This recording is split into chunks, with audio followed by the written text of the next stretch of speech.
प्रिय विद्यार्थी, आज 9वीं कक्षा का स्वामी विवेकानंद के बारे में जानकारी प्राप्त करेंगे।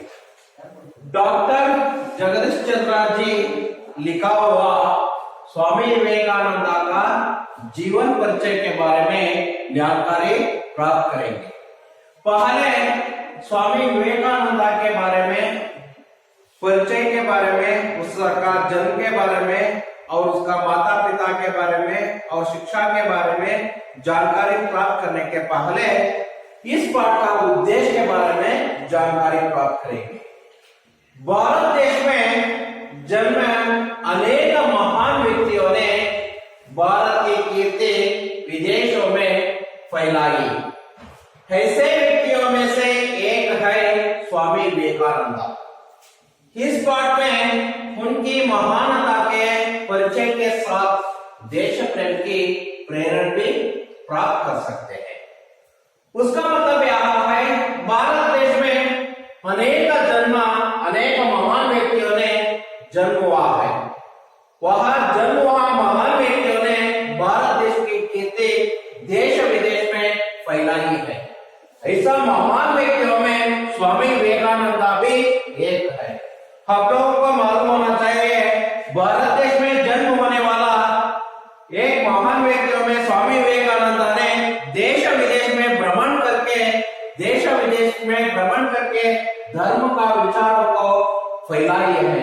इस कारण से वह एक महान व्यक्ति बन गया है। इस पाठ के द्वारा महान व्यक्तियों का परिचय के साथ साथ देश प्रेम की प्रेरणा भी छात्र सीख सकता है और देश प्रेम के प्रेरणा भी प्राप्त कर सकता है। ಹಾಗಂದ್ರೆ ಭಾರತ ದೇಶದಲ್ಲಿ ಅನೇಕ ಮಹಾನ್ ವ್ಯಕ್ತಿಗಳ ಜನ್ಮವಾಯಿತು. ಭಾರತ ದೇಶದಲ್ಲಿ ಅನೇಕ ಮಹಾನ್ ವ್ಯಕ್ತಿಗಳ ಜನ್ಮವಾಯಿತು. ಆ ಜನ್ಮವಾದಂತಹ ಮಹಾನ್ ವ್ಯಕ್ತಿಗಳು ಭಾರತ ದೇಶದ ಕೀರ್ತಿಯನ್ನ ದೇಶದಲ್ಲಿ ಅಷ್ಟೇ ಅಲ್ಲ ವಿದೇಶಗಳಲ್ಲೂ ಸಹ ಹರಡಿದರು. ಐಸೆ ವ್ಯಕ್ತಿಗಳ ಮೇಲೆ ಅಂತಹ ಮಹಾನ್ ವ್ಯಕ್ತಿಗಳಲ್ಲಿ स्वामी विवेकानंद ಒಬ್ಬರು ಆಗಿದ್ದಾರೆ.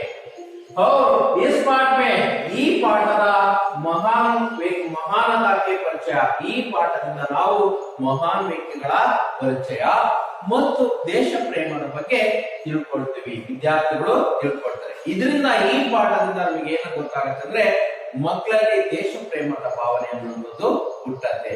ಅಷ್ಟೇ ಅಲ್ಲ, ದೇಶದ ಬಗ್ಗೆ ಪ್ರೀತಿ ಗೌರವ ಅನ್ನುವಂಥದ್ದು ಹೆಚ್ಚಾಗತ್ತೆ ಈ ಪಾಠದಿಂದ. ಅದು ಈ ಪಾಠದ ಉದ್ದೇಶವಾಗಿದೆ. उसके बाद एक बार आदर्श वाचन। भारत के इतिहास में स्वामी विवेकानंद का जन्म अमर है। इस वीर सन्यासी ने देश विदेश में भ्रमण कर भारतीय धर्म और दर्शन का प्रसार किया तथा समाज सेवा का नया मार्ग दिखाया। स्वामी विवेकानंद का जन्म 18 जनवरी 1863 को कलकत्ता के एक कायस्थ घराने में हुआ था। उनके बचपन का नाम नरेंद्र देवा था। उनके पिता श्री विश्वनाथ दत्ता एक प्रतिष्ठित वकील थे। उनकी माता श्रीमती भुवनेश्वरी देवी धर्मपरायण महिला। बालक नरेंद्र का शरीर स्वस्थ, सुडौला और सुंदर था। कुश्ती लड़ाने, दौड़ लगाने, घोड़ा सवारी करने और तैराकी में उन्हें बड़ा आनंद मिलता था। वे संगीत एवं खेलकूद की प्रतियोगिताओं में भी भाग लिया करते थे। नरेंद्र आरंभ से ही पढ़ाई लिखाई में बड़े तेज थे। वे अपने स्कूल में सर्वप्रथम रहा करते थे। एंट्रेंस परीक्षा में भी वे प्रथम श्रेणी में उत्तीर्ण हुए थे। बीए की परीक्षा पास करने के बाद उन्होंने कानून का अध्ययन प्रारंभ किया। इसी बीच में उनके पिता का देहांत हो गया। अध्ययन काल में उनकी रुचि व्याख्यान देने और विचारों के आदान प्रदान करने में थी। इसी कारण उन्होंने अपने कॉलेज में एक व्याख्यान समिति बनाई थी और कई प्रतियोगिताओं का आयोजन भी किया था। पाश्चात्य विज्ञान तथा दर्शन का भी उन्होंने अध्ययन किया था। किशोर अवस्था से ही नरेंद्र दार्शनिक एवं धार्मिक विचारों में तल्लीन रहते थे। एक दिन नरेंद्र रामकृष्ण परमहंस के पास पहुंचे और अपनी जिज्ञासा उन्हें कहा सुनाई। रामकृष्ण परमहंस ने नरेंद्र को अपना शिष्य स्वीकार किया। स्वामी विवेकानंद स्वामी परमहंस के जीवन दर्शन से विवेकानंद इतने प्रभावित हुए थे कि उन्होंने अपने गुरु के संदेश का प्रसार करना चाहा। जनता को सत्य की राह दिखाने के लिए सितंबर सन 1893 को वे संयुक्त राज्य अमेरिका गए। उस समय वहां शिकागो नगर में सर्वप्रथम सम्मेलन हो रहा था। इस महासभा में स्वामी विवेकानंद ने भारतीय धर्म और तत्वज्ञान का पर भाषण दिया। उनका भाषण बड़ा गंभीर एवं हृदय स्पर्शी था। उनकी वाणी सुनकर श्रोतागण मुग्ध हो गए। कुछ समय तक वे अमेरिका में ही रहे और अपने भाषण द्वारा लोगों को त्याग और संयम का पाठ पढ़ाया। इसके बाद वे इंग्लैंड और स्विट्जरलैंड भी गए और वहां उन्होंने सत्य और धर्म का प्रसार कर भारत के गौरव को बढ़ाया। अनेक विदेशी स्वामी जी के शिष्य बन गए। उनमें से कुमारी मार्गरेट एलिजाबेथ का नाम उल्लेख किया है, जो स्वामी जी की अनुयायी बनकर सिस्टर निवेदिता के नाम से संसार में प्रसिद्ध हुई है। यहाँ आदर्श वाचन है। आदर्श वाचन के बाद इस पाठ का अर्थ या सारांश है। छात्र, अब तक आप लोगों को इस पाठ का उद्देश्य आप लोगों को मालूम हो गया है। इस पाठ का उद्देश्य क्या है? पहला उद्देश्य देश प्रेम का भावना छात्रों में जागरूक होना चाहिए और उसके बाद महान व्यक्तियों का परिचय। दूसरा पॉइंट महान व्यक्तियों का परिचय। तीसरा पॉइंट ऐसा है, महान व्यक्तियों ने भारत देश का कीर्ति फैलाई है। देश विदेश में भ्रमण करके, देश विदेश में भ्रमण करके देश विदेश में भारत देश का कीर्ति फैलाई है। यह तीसरा मुख्य उद्देश्य है। उसके बाद स्वामी विवेकानंद का परिचय। स्वामी विवेकानंद का परिचय क्या है? स्वामी विवेकानंद का जन्म कब और कहाँ हुआ है? पहला पॉइंट ऐसा है मुख्यांश में, स्वामी विवेकानंद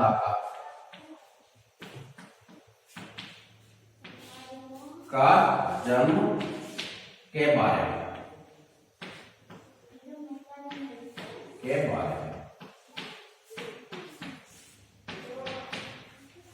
दूसरा मुख्यांश है स्वामी विवेकानंद का माता पिता के बारे में या उसका परिवार के बारे में परिचय। स्वामी विवेकानंद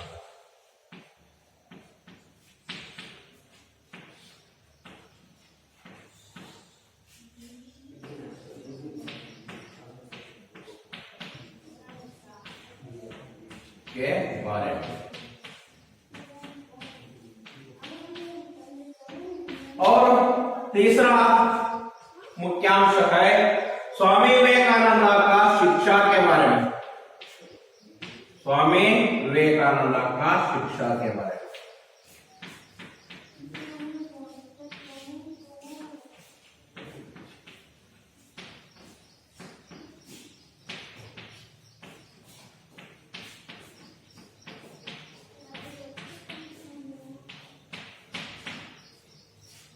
और चौथा मुख्यांश है स्वामी विवेकानंद का रुचि आसक्ति।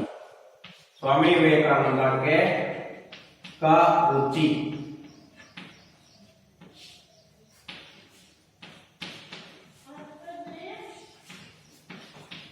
के बारे में।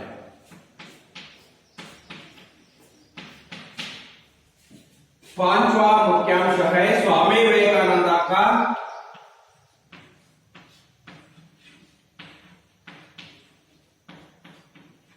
स्वामी विवेकानंद का व्याख्यान समिति के बारे में।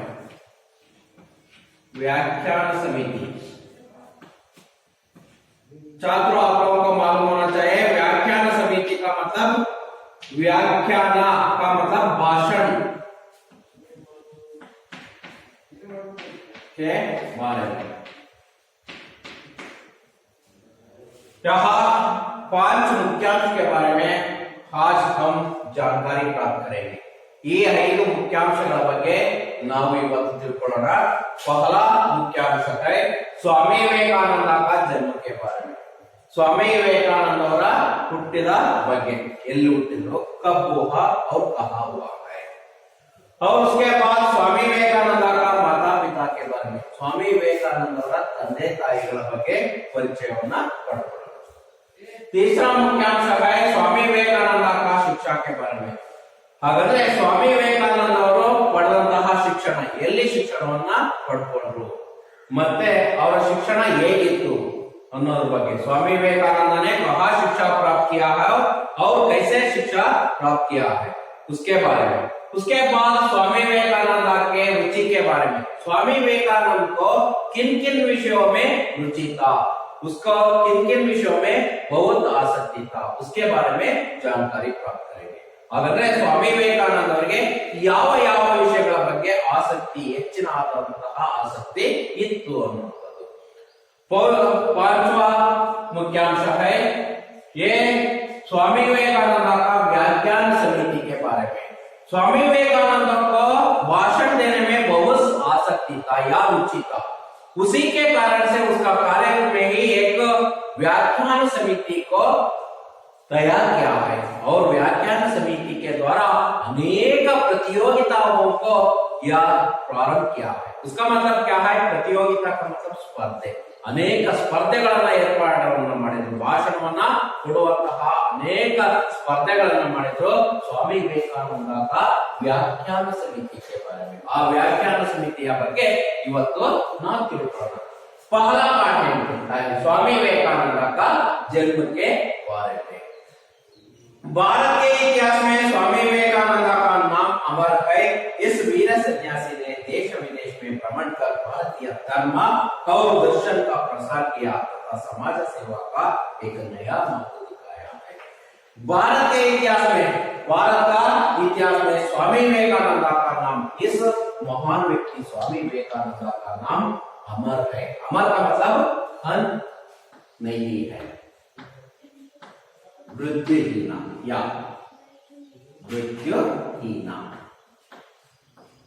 मृत्यु इಲ್ಲದೆ ಇರುವಂತದ್ದು या अंत नहीं है।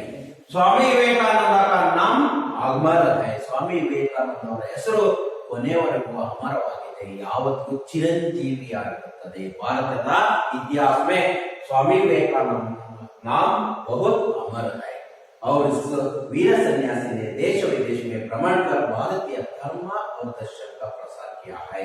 इस वीर सन्यासी ने, इस वीर सन्यासी, सन्यासी का मतलब जो व्यक्ति काम, क्रोध, लोभ, मद, मत्सर को त्याग करते हैं उसको कहते हैं सन्यासी कहते हैं। आप लोगों को मालूम होना चाहिए सन्यासी का मतलब जिस व्यक्ति ने काम, क्रोध, लोभ, मद, मत्सर को अपना जीवन में त्याग करते हैं या त्यजस्त रहता उस व्यक्ति को कहते हैं सन्यासी कहते हैं। वैसे ऐसा वीर सन्यासी ने देश विदेश में और भारत देश में और भारत देश के बाहर विदेश में ही भ्रमण करके, भ्रमण का मतलब घूमना,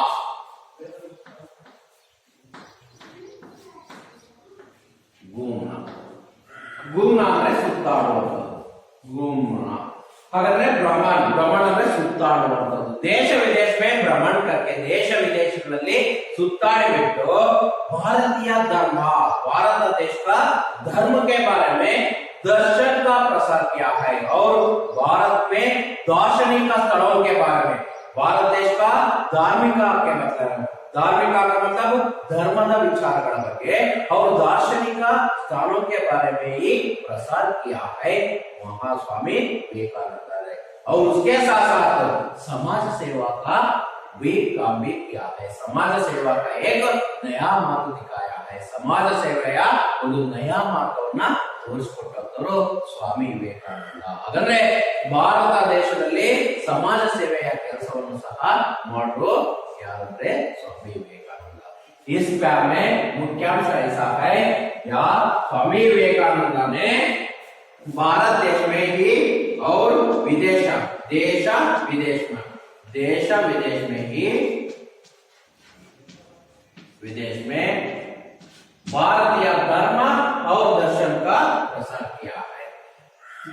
दूसरा मुख्यांश है और समाज सेवा का काम भी किया है. समाज सेवा का काम भी किया है.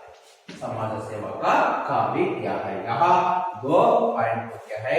भारत देश में और विदेश में ही घूमन करके या भ्रमण करके उसने समाज सेवा का काम भी किया है. भारतीय धर्म और दर्शन का भी प्रसार किया है. उसके बाद स्वामी विवेकानंद का जन्म 12 जनवरी 1863 को कलकत्ता के एक कायस्थ घराने में हुआ है. स्वामी विवेकानंद का जन्म 12 जनवरी 1863 ಹಾಗಾದ್ರೆ ಮತ್ತೆ ಗೊತ್ತಾಗ್ಲಿ 12 जनवरी 1863 दोबारा बोलना चाहता हूं 12 जनवरी 1863 अथवा 12 जनवरी 1863 को कलकत्ते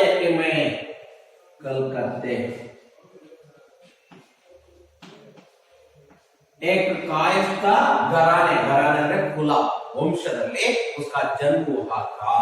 ಹಾಗಾದ್ರೆ 12 ಜನವರಿ 1863 ಕಲ್ಕತ್ತೆಯಲ್ಲಿ ಅವರ ಜನ್ಮವಾಯಿತು. ಎಂತ ಕುಲದಲ್ಲಿ? ಕಾಯಸ್ಥ घराने ಅಂತ मतलब ಕುಲ.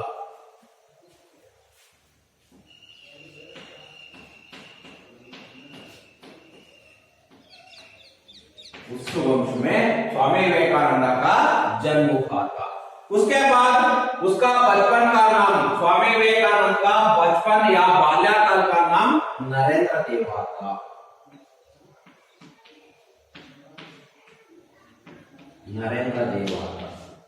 ಹಾಗಾದ್ರೆ ಸ್ವಾಮಿ ವಿವೇಕಾನಂದ ಅವರ ಬಾಲ್ಯಕಾಲದ ಹೆಸರು ಏನಂದ್ರೆ ನರೇಂದ್ರ ದೇವ ಅನ್ನೋದು ನಿಮಗೆ ಗೊತ್ತಾಗಬೇಕು.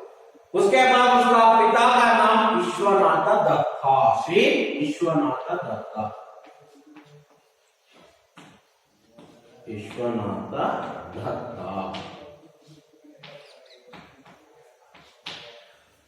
ये उसका पिता का नाम. ಹಾಗಾದ್ರೆ ಅವರ ತಂದೆ ಹೆಸರು ವಿಶ್ವನಾಥ ದತ್ತ. एक प्रतिष्ठित वकील थे. ಒಬ್ಬ ಪ್ರತಿಷ್ಠಿತ ಅಂದ್ರೆ ಪ್ರಸಿದ್ಧಿ. ಪ್ರತಿಷ್ಠಿತ का मतलब प्रसिद्ध.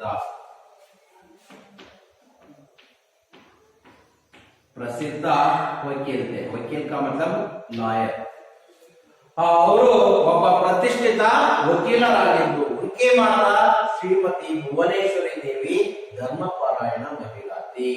उनके माता ಅವರ ತಾಯಿಯಾದಂತಹ ಶ್ರೀಮತಿ भुवनेश्वरी देवी धर्मपरायण, धर्म के बारे में ಆಳವಾದಂತಹ ಜ್ಞಾನ ಇರುವುದಕ್ಕೆ ಧರ್ಮಪರಾಯಣ महिला थी.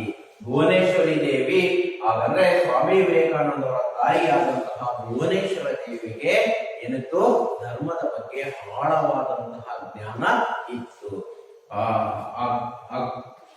अभी आप लोगों को मालूम हो गया है इसके बारे में स्वामी विवेकानंद का माता पिता के बारे में. स्वामी विवेकानंद का पिता का नाम क्या है? विश्वनाथ दत्ता. माता का नाम भुवनेश्वरी देवी धर्मपरायण महिला थी. उसके बाद बालक नरेंद्र का शरीर स्वस्थ, सुडौला और सुंदर था.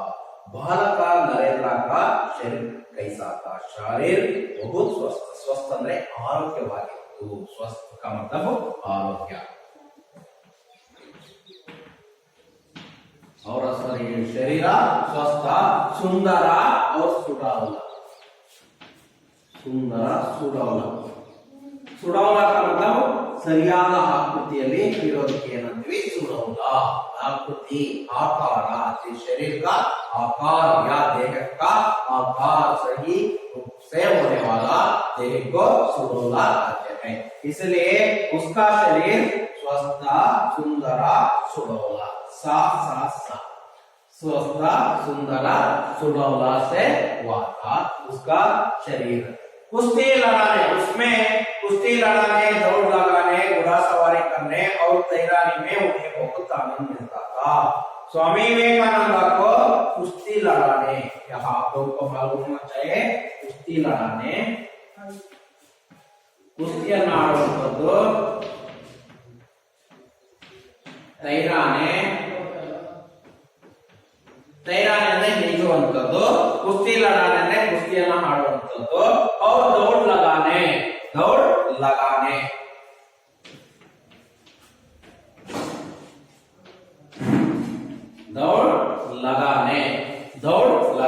ಅಂದ್ರೆ ಓಡುವಂಥದ್ದು घोड़ा सवारी का मतलब घोड़ का सवारी घोड़ा सवारी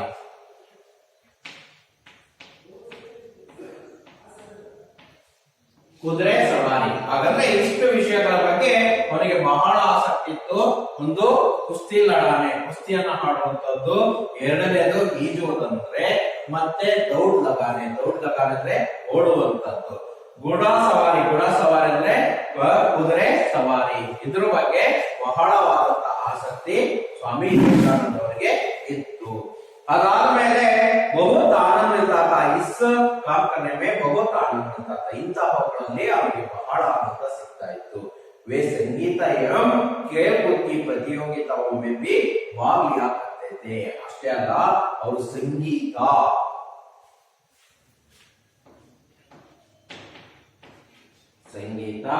और खेलकूद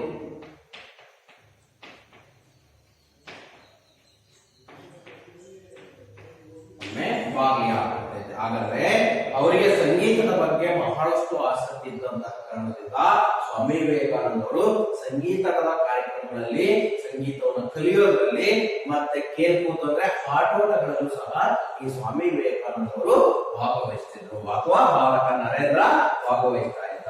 ಹಾಗಾದ್ರೆ ಈ ಪ್ಯಾರಲ್ಲಿ ನಮ್ಗೆ ಗೊತ್ತಾದೆ ಅಂದ್ರೆ ಬಾಲಕ ನರೇಂದ್ರ का स्व शरीर स्वस्थ सुंदर और सुडौल था। उसमें रुचि किन किन विषयों में कुश्ती लड़ाने तैरानी दौड़ लगाने घोड़ा सवारी और संगीत एवं खेलकूद में बहुत रुचि था। आप लोगों को मालूम होना चाहिए। यहाँ इस पॉइंट के बारे में हम लोगों को मालूम हो गया है।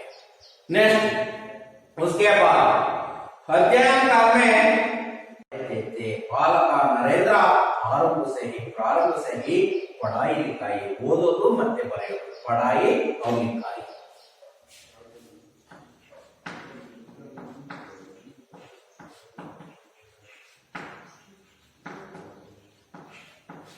पढ़ाई लिखाई में बहुत रुचि थी ಬಹಳ ಆಸಕ್ತಿ ಇತ್ತು बहुत तेज था ಬಹಳ ವೇಗವಾಗಿದ್ದ ಹಾಗಾದ್ರೆ ಕಲಿಕೆಯಲ್ಲಿ ಮುಂದಿದ್ದ। वे अपने स्कूल में सर्वप्रथम रहा करते थे ಯಾವಾಗಲೂ ಸಹ पढ़ाई लिखाई में वहां सर्वप्रथम रहा करते थे ಎಲ್ಲರಿಂದ ಪ್ರಪ್ರಥಮ ಸ್ಥಾನದಲ್ಲಿ ಇರ್ತಿದ್ದ। ಎಂಟ್ರೆನ್ಸ್ ಪರೀಕ್ಷಾ में भी वे प्रथम श्रेणी में उत्तीर्ण हुए थे। ಎಂಟ್ರೆನ್ಸ್ ಪರೀಕ್ಷೆಯಲ್ಲಿ ಎಂಟ್ರೆನ್ಸ್ ಅಂದ್ರೆ ಪ್ರವೇಶ ಪರೀಕ್ಷೆ, ಯಾವುದೇ ಒಂದು ಪರೀಕ್ಷೆಗೆ ಯಾವುದೇ ಒಂದು ತರಗತಿಗೆ ಹೋಗೋಕ್ಕಿಂತ ಮೊದಲು ಮಾಡುವಂತಹ ಪರೀಕ್ಷೆನೇ ಪ್ರವೇಶ ಪರೀಕ್ಷೆ ಅಂತಾರೆ। ಅಂತಹ ಪ್ರವೇಶ ಪರೀಕ್ಷೆಯಲ್ಲಿ प्रथम श्रेणिಯಲ್ಲಿ ಅವನು ಉತ್ತೀರ್ಣನಾಗುತ್ತಿದ್ದ।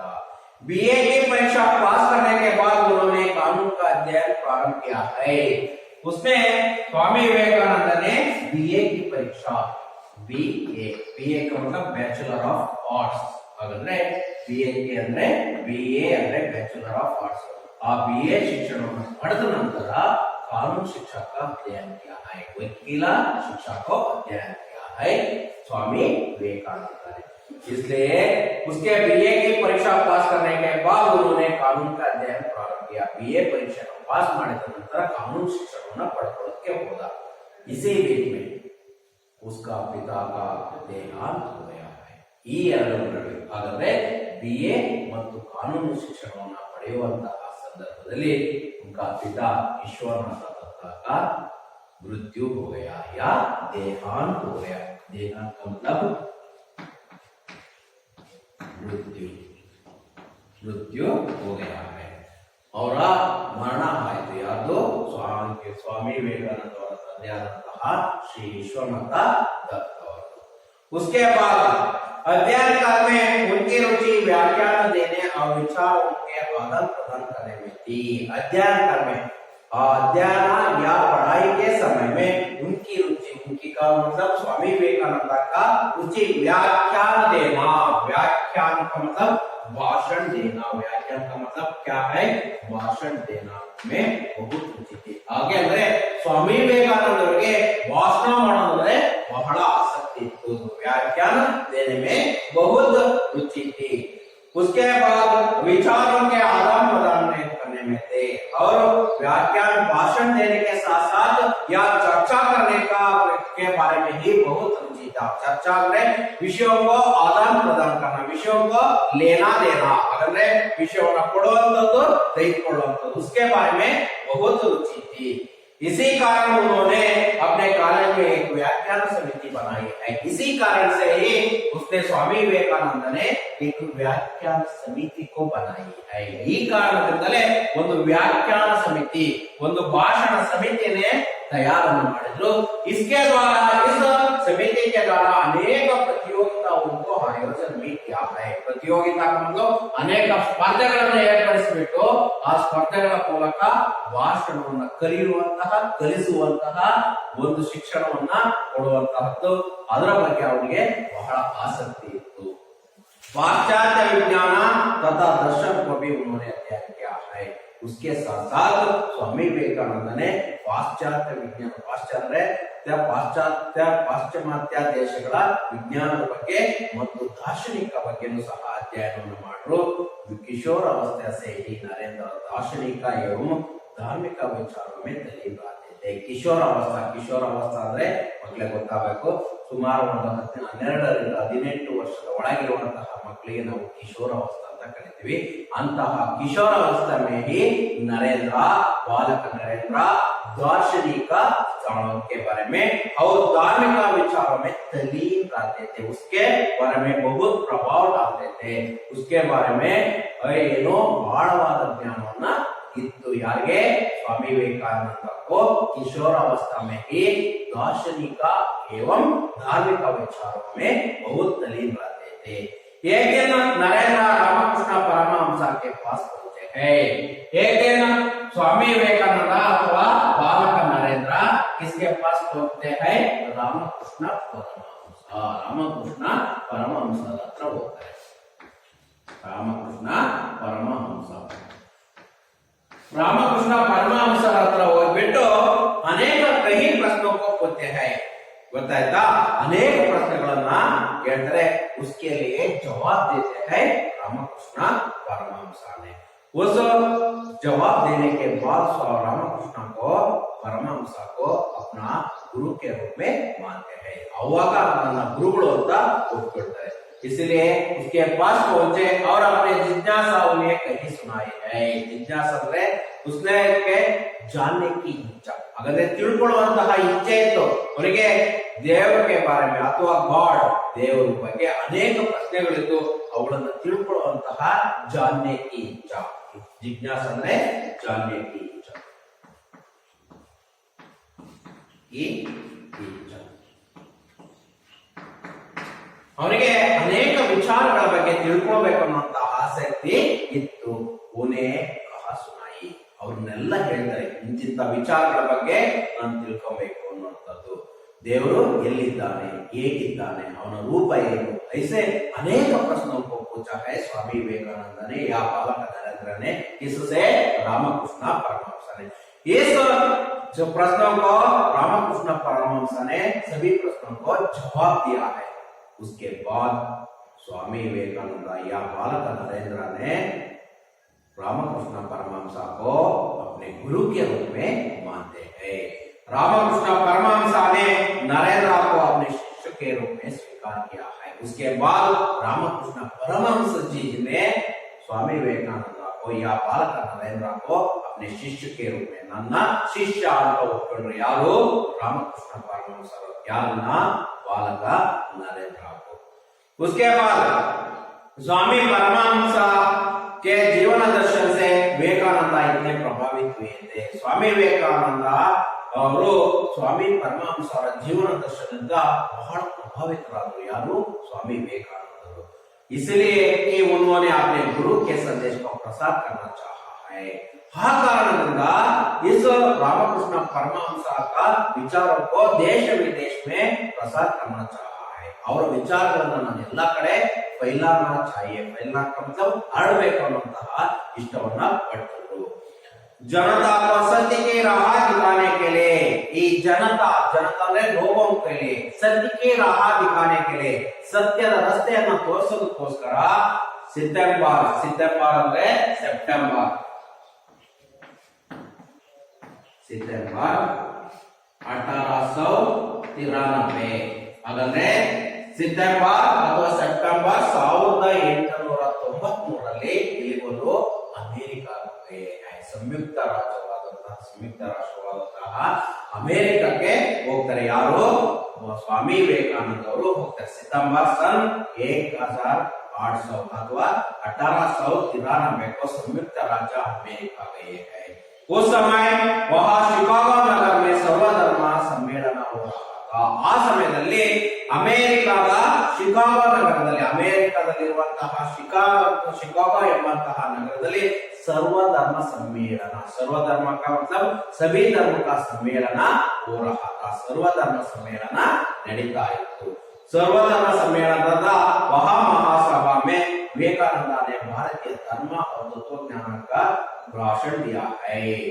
आगा उस स्वामी विवेकानंद ने भारतीय धर्म, भारत देश का धर्म, तत्वज्ञान ಅಂದ್ರೆ ब्रह्म ज्ञान का बारे में ಎನ್ನುವುದನ್ನು ಕೊಡ್ತಾನೆ, ಭಾಷಣವನ್ನು ಕೊಡ್ತಾನೆ स्वामी विवेकानंद ಅವರು। ಅಂತಹ ಸರ್ವಧರ್ಮ ಸಮ್ಮೇಳನದಲ್ಲಿ स्वामी विवेकानंद ಅವರು ಭಾಷಣವನ್ನು ಮಾಡ್ತಾರೆ। उनका ಭಾಷಣ ಬಡ ಗಂಭೀರ ಹೃದಯ ಸ್ಪರ್ಶಿತ। ಅವರ ಭಾಷಣ ಏನಾಯ್ತು ಬಹಳ ಗಾಂಭೀರ್ಯತೆ ಹೊಂದಿತ್ತು, ಅವ್ರ ಹೃದಯ ಸ್ಪರ್ಶ ಹಾರ್ಟ್ ಟಚಿಂಗ್, ಹಾಗಾದ್ರೆ ಹೃದಯವನ್ನು ಮುಟ್ಟುವಂತಹ ಭಾಷಣವನ್ನ उस दिन भाषण दिया बालक नरेंद्र या स्वामी विवेकानंद ने दिया है। स्वामी विवेकानंद ಅವರು ಅಂತಹ ಭಾಷಣವನ್ನ ಮಾಡ್ತಾರೆ।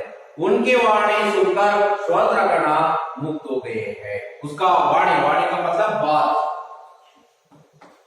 वाणी का मतलब बात। ಅವರ ಮಾತುಗಳನ್ನು ಕೇಳಿದಂತಹ ಸ್ವಾಮಿ ಅಲ್ಲಿದ್ದಂತಹ ಶ್ರೋತ್ರಗಣ ಅಂದ್ರೆ ಪ್ರೇಕ್ಷಕರು, ಆಡಿಯನ್ಸ್, ಅಲ್ಲಿದ್ದಂತಹ ಎಲ್ಲ ಕೇಳುವಂತಹ ಜನ ಏನಾದ್ರು ಮುಕ್ತರಾಗಬೇಕು, ಅವರ ಮಾತುಗಳನ್ನು ಕೇಳಬೇಕು। कुछ समय तक वे अमेरिका में ही रहे हैं। ಆಗ ಕೆಲವು ಸಮಯದವರೆಗೆ ಸ್ವಲ್ಪ ವರ್ಷಗಳವರೆಗೆ स्वामी विवेकानंद ने अमेरिका में ही गई है रहा है, अल्ले वासವಾಗಿ इದ್ರು। उसके बाद अपने भाषण द्वारा लोगों को त्याग और संयम का पाठ दिया है। ಅಲ್ಲೇ ಇಟ್ಕೊಂಡು ತನ್ನ ಭಾಷಣದ ಮೂಲಕ ಏನನ್ನು ಮಾಡ್ರು, लोगों को ಜನಗಳಿಗೆ ತ್ಯಾಗದ ಭಾವನೆ, ಉದಾರತಾ की भावना, संयम का मतलब ताಳ್ಮೆಯ ಪಾಠವನ್ನು ಹೇಳ್ಕೊಟ್ಟವರು स्वामी विवेकानंद ने अमेरिका में देश विदेश में ही ऐसा त्याग संयम के बारे में, उदारता की सच्ची भावना के बारे में पाठ पढ़ाया है। इसके बाद वे इंग्लैंड और स्विट्जरलैंड भी गए हैं। इसके बाद ಇದರ ನಂತರ यहाँ अमेरिका ದಿಂದ ಅವರು ಎಲ್ಲಿಗೆ ಹೋಗ್ತಾರೆ, ಇಂಗ್ಲೆಂಡ್ ಹೋಗ್ತಾರೆ और ಸ್ವಿಟ್ಜರ್ಲ್ಯಾಂಡ್ भी गए हैं। इंग्लैंड आदಮೇಲೆ स्विट्जरलैंड देशಕ್ಕೂ ಸಹ ಹೋಗ್ತಾರೆ। वहां उन्होंने सत्य और धर्म का प्रसार कर भारत के गौरव को बढ़ाया है। ಅಲ್ಲಿ इंग्लैंड, स्विट्जरलैंड, अमेरिका में ही सत्य और धर्म का प्रसार किया है। सत्य ಮತ್ತು ಧರ್ಮದ ಬಗ್ಗೆ ಪಾಠವನ್ನ ಹೇಳ್ಕೊಡ್ತಾರೆ। इससे भारत का गौरव बढ़ाया है, कीर्ति बढ़ाया है। अनेक विदेशी स्वामीजी का शिष्य बन गए हैं। अनेक ವಿದೇಶಿ ಸ್ವಾಮೀಜಿಗಳು ಇವರು ಶಿಷ್ಯರಾದರು। ಏನಾದ್ರೆ ವಿದೇಶಗಳಲ್ಲಿ ಸ್ವಾಮೀಜಿ ಸ್ವಾಮಿ ವಿವೇಕಾನಂದರ ಶಿಷ್ಯರಾದರು। ದೇಶ ವಿದೇಶಗಳಲ್ಲಿ ಇವರ ಶಿಷ್ಯ ಅಂದ್ರೆ ಫಾಲೋವರ್ಸ್ಗಳಾದರು। ಅದಾದ ಮೇಲೆ उनमें से कुमारी मार्गरेट एलिजाबेथ का नाम उल्लेखनीय है। ಆ ಶಿಷ್ಯರಾದರಲ್ಲಿ ಮಾರ್ಗರೆಟ್ ಎಲಿಜಬೆತ್, ಕುಮಾರಿ ಮಾರ್ಗರೆಟ್ ಎಲಿಜಬೆತ್ ಎಂಬಂತಹವರು ಸಹ ಅವರು ಸಹ ಇವರ ಸ್ವಾಮಿ ವಿವೇಕಾನಂದರ ಶಿಷ್ಯರಾದರು. ಅದನ್ನು ಯಾವ ಹೆಸರನ್ನ ಇಲ್ಲಿ ಉಲ್ಲೇಖನೆಯನ್ನ ಮಾಡಲಾಗಿದೆ. जो स्वामी जी का अनुयायी बनकर सिस्टर निवेदिता के नाम संसार में प्रसिद्ध हुए हैं. ಅವರು ಸ್ವಾಮಿ ವಿವೇಕಾನಂದರ ಅನುಯಾಯಿಯಾಗಿ ಅಥವಾ ಶಿಷ್ಯರಾಗಿ ಏನಾಗಿದ್ರು, ಸಿಸ್ಟರ್ ನಿವೇದಿತಾ, ಕುಮಾರಿ ಮಾರ್ಗರೆಟ್ ಎಲಿಜಬೆತ್ ಅನ್ನುವಂತಹ ಹೆಸರನ್ನ ಬದಲಾವಣೆಯನ್ನು ಮಾಡಿಕೊಂಡು ಸಿಸ್ಟರ್ ನಿವೇದಿತಾಕ್ಕೆ ನಾಮಸೆ ಆ ಹೆಸರಿನಿಂದ ಈ ಜಗತ್ತಿನಲ್ಲೇ ಪ್ರಸಿದ್ಧಿಯಾದರು. ಯಾರಂದ್ರೆ ಸಿಸ್ಟರ್ ನಿವೇದಿತಾ. ಹಾಗಾದ್ರೆ ಬಸ್ ಮಕ್ಕಳೇ, ಇಲ್ಲಿವರೆಗೂ ನಿಮಗೆ ಗೊತ್ತಾಯ್ತು ಸ್ವಾಮಿ ವಿವೇಕಾನಂದವರ ಬಗ್ಗೆ ಪರಿಚಯ, ಜೀವನ ಪರಿಚಯ ಗೊತ್ತಾಯ್ತು. ಅದರಲ್ಲಿ ಮುಖ್ಯವಾಗಿರುವಂತಹ ಪಾಯಿಂಟ್ಗಳನ್ನ ಇನ್ನೊಂದು ಬಾರಿ ನಾನು ಹೇಳೋದಕ್ಕೆ ಇಷ್ಟಪಡ್ತೇನೆ. बोलना चाहता हूँ, स्वामी विवेकानंद का जन्म 12 जनवरी 1863 में कलकत्ता के एक कायस्थ घराने में हुआ था. उसका बाल्यकाल का नाम नरेंद्र देवा, उसका पिता का नाम विश्वनाथ दत्ता, एक प्रतिष्ठित वकील थे. उसका माता भुवनेश्वरी देवी एक धर्मपरायण महिला थी. उसके बाद ये उसका स्वामी विवेकानंद का शरीर स्वस्थ था, सुंदर और सुडौल था. और स्वामी विवेकानंद का रुचि कुश्ती लड़ाने, तैरानी, दौड़ लगाने, घोड़ा सवारी, संगीत और खेलकूद में भी था. और आप लोगों को मालूम होना चाहिए, उसके बाद वह एंट्रेंस परीक्षा में प्रथम श्रेणी में पास होते थे. बीए की परीक्षा पास करने के बाद कानून की शिक्षा प्राप्त करने के लिए कॉलेज हो गए थे. उसी बीच में ही उसका पिता का देहांत हो गया है. अध्ययन काल में ही स्वामी विवेकानंद ने अपने कॉलेज में एक व्याख्यान समिति को बनाई गई है. इस व्याख्यान समिति के द्वारा अनेक प्रतियोगिताओं को आयोजन भी किया है. इसके द्वारा भारत देश का धर्म का और दर्शन के बारे में प्रसार किया है. उसके बाद स्वामी विवेकानंद ने रामकृष्ण परमहंस को एक बार भेंट किया है, भेंट हुआ है. उस समय अनेक प्रश्नों को पूछते हैं, अनेक जिज्ञासाओं को कहा सुनाई है. उस स्वामी विवेकानंद ने रामकृष्ण परमहंस को अपने गुरु के रूप में स्वीकार किया है. उसके बाद अपना गुरु का अनेक विचारों को देश विदेश में प्रचार करने के लिए सितंबर 1893 में संयुक्त राज्य अमेरिका को जाते हैं. जाने के समय में सर्वधर्म सम्मेलन चल रहा था. उस समय सर्वधर्म सम्मेलन में अपना भाषण भी किया है. इससे अनेक लोग अपना शिष्य के रूप में स्वीकार किया है. उसमें प्रसिद्ध है कुमारी मार्गरेट एलिजाबेथ. उसका नाम बदल करके सिस्टर निवेदिता के नाम से बहुत प्रसिद्ध हुआ है. यहाँ इस पाठ का सारांश है. इस पाठ में आने वाला प्रश्न ऐसा है, विवेकानंद का बचपन का नाम क्या है? विवेकानंद और बाल्यकालದ ಹೆಸರೇನು ಅಂತ? नरेंद्र देवा. विवेकानंद का जन्म कब हुआ है? विवेकानंद और जन्म एಲ್ಲಿ ಆಯಿತು? कलकत्ते में जन्म हुआ है. वे नरेंद्र पढ़ने में कैसे थे? नरेंद्र ओदोदರಲ್ಲಿ ಹೇಗಿದ್ದ? बहुत तेज थे. विवेकानंद के गुरु कौन थे? विवेकानंद के गुरु रामकृष्ण परमहंस. विवेकानंद अमेरिका कब गए? विवेकानंद अमेरिका के यावग सितंबर 1893 में गए थे. विवेकानंद के अनुयायी कौन थी? विवेकानंद अनुयायी आगे सिस्टर निवेदिता अथवा कुमारी मार्गरेट एलिजाबेथ. ये 2 अंक का प्रश्न है. विवेकानंद ने कौन सा व्रत लिया है? समाज सेवा का और भारतीय धर्म दर्शन का प्रसार करने का व्रत लिया है. विवेकानंद का माता पिता का नाम? माता का नाम भुवनेश्वरी देवी, पिता का नाम विश्वनाथ दत्ता. विवेकानंद की रुचि किन किन विषयों में थी? विवेकानंद ಅವರಿಗೆ ಯಾವ ಯಾವ ವಿಷಯಗಳಲ್ಲಿ ಆಸಕ್ತಿ ಇತ್ತು? कुश्ती लड़ाने, तैरानी, दौड़ लगाने, घोड़ा सवारी, संगीत और खेलकूद में बहुत आसक्ति था. या 2 अंक का प्रश्न है. छात्रों, आप लोगों को मालूम होना चाहिए 1 अंक का प्रश्न और 2 अंक का प्रश्न के उत्तर भी आप लोगों को मालूम हो गया है. ಈ ಎಲ್ಲಾ ಪ್ರಶ್ನೆಗಳನ್ನ ನೀವು ಬರೆದುಕೊಂಡು ಕಲಿತ್ಕೊಂಡ್ಬಿಟ್ಟು ನೀವು ನಮಗೆ ಹೇಳಬೇಕು. ಇದು ಈ ಪಾಠದ ಸಾರಾಂಶ. ಏನೇ ಸಂದೇಶಗಳು ಅವು ಏನ ನಿಮಗೆ ಡೌಟ್ ಇದ್ರೆ ಸಂದೇಹಗಳಿದ್ರೆ ನೀವು ನೇರವಾಗಿ ನಮ್ಮನ್ನ ಭೇಟಿ ಮಾಡಿ ಈ ವಿಚಾರಗಳನ್ನ ತಿಳ್ಕೊಬಹುದು. यह इस पाठ का सारांश है। धन्यवाद।